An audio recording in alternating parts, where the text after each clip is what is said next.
Hello friends, Dr. Chad Arnow from the University of Dayton Winds and Brass channel with another Trombone Basics video. This series of videos is all about giving information to developing trombone players so they get a good start when they first begin playing. Check out the other videos in there. There's a playlist on our channel called Trombone Basics. Make sure you like, subscribe, click the bell notifications to get other videos in this series which will be produced in the coming months.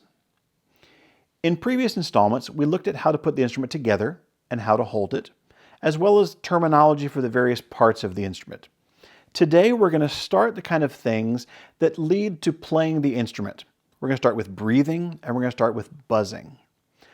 The trombone is a wind instrument. Yes, it's a brass instrument, but it is fundamentally a wind instrument. It's fueled by air. So we want to make sure that we're taking a good breath in because we won't get a good sound without a good breath. Sound happens on the exhale, but we set up a good exhale sound with a really good inhale. So we're going to talk a little bit about breathing so that we can make sure we get a good inhale and a good exhale so that our sound is properly formed. As always, you want to sit or stand in such a way that you don't have tension, especially in your upper body when it comes to breathing. So we want the lungs and the rib cage to be able to fully expand to take air in so that we can get that nice, warm, relaxed sound that we want. I like to think of the breath in having the same qualities as I want the breath out to have. So I used those terms a moment ago, full, warm, relaxed.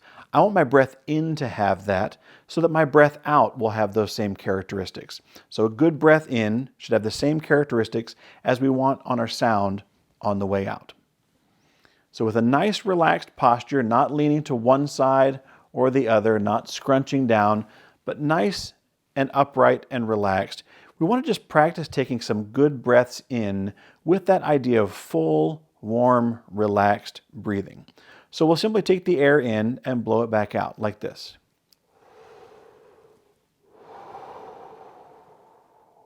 Again would be.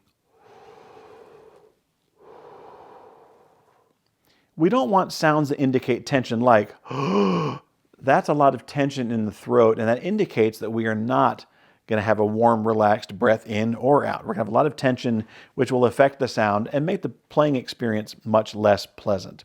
So warm, relaxed breath. Nice and easy. When you go to breathe with the mouthpiece involved, you want to make sure you're breathing around the mouthpiece, not through the mouthpiece. It's not a straw. So we want to make sure we're breathing around the mouthpiece. Anytime you're working with the mouthpiece, hold the shank with your fingers like this, nice and light. You don't want to have it in a death grip. You don't want to shove it into your lips or your teeth, but nice and easy that way. So if we just simply rest the mouthpiece on our lips, it'll have that natural, slightly downward angle. And we can practice breathing around the mouthpiece by taking air in through the corners of what we call the embouchure. The embouchure is a fancy French term for the lip area, and how we form it helps the sound be what it needs to be. So we're going to place the mouthpiece onto the embouchure, and we're going to breathe through the corners of the mouth here around the mouthpiece. It will look like this.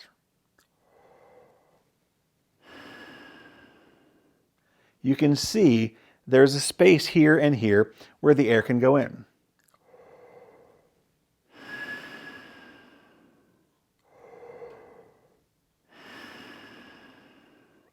If we do that, we make sure we're not making noise through the instrument by breathing through the mouthpiece and inhaling whatever might be in the instrument, whether it's fumes from the slide lubricant or anything else.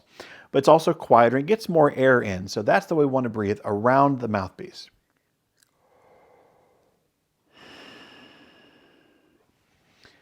Now, as we all know, sound is vibration. So what vibrates on brass instruments is the embouchure itself inside the mouthpiece. So we want to start by making a nice, comfortable M shape with the mouth. Not M and clamping down because that's not natural, but a nice M shape that looks like this, M. From there, we simply take the lips and press them slightly firmer together and blow air through, and we'll start getting a buzz that sounds like this.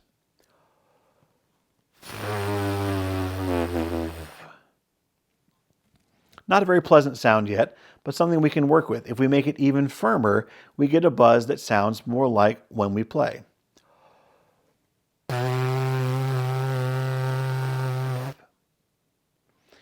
All we do then is take the mouthpiece, set it on the embouchure, breathe around the mouthpiece, and make a buzzing sound.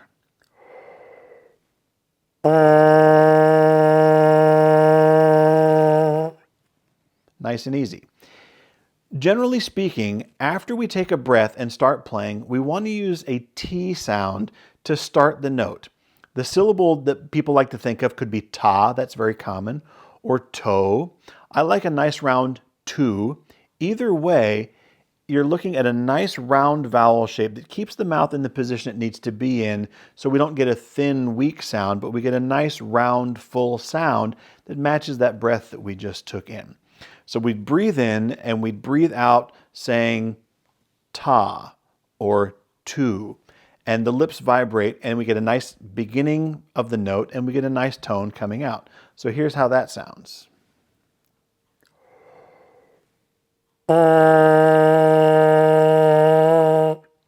Without the tongue, the note starts more nebulously. With less definition, it sounds like this.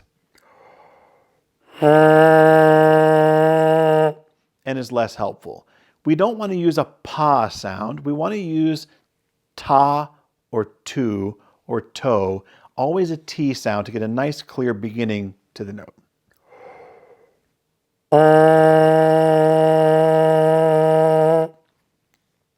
Now, to make higher and lower notes, we have to vary the firmness of the corners of the embouchure, right here in these folds next to your mouth, as well as the airspeed.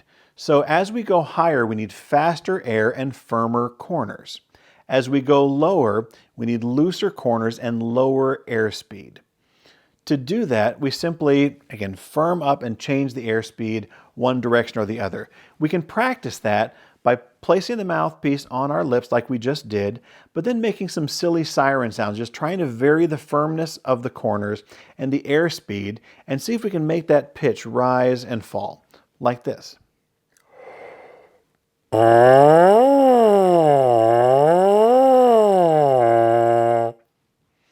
If you look closely, you'll see that there's a little bit of change here in those corners. They get a little bit firmer as things get higher.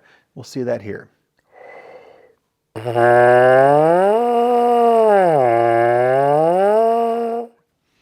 Practice that silly siren sound going up and down to get used to making the pitches go higher and lower. It will be difficult when you first start to get a nice steady sound, but over time, that's what we want to develop as well, a nice steady pitch that we can hold, and then when we need to, we can vary it by going up and down. So we can practice that steady sound and then the siren.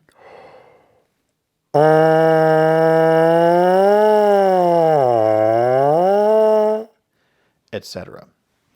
If we get a good breath and we learn to work with a good buzz, our trombone sound will be exactly what it needs to be. Full, warm, relaxed, and round. All the qualities that our breath in needs and that our breath out needs.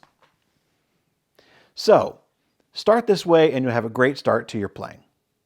As always, if you want more information about me, you can visit my website, which is linked below, for information and lots of resources for trombonists of all ages. If you want more information about the University of Dayton's Department of Music and the things we offer, that website is also linked below.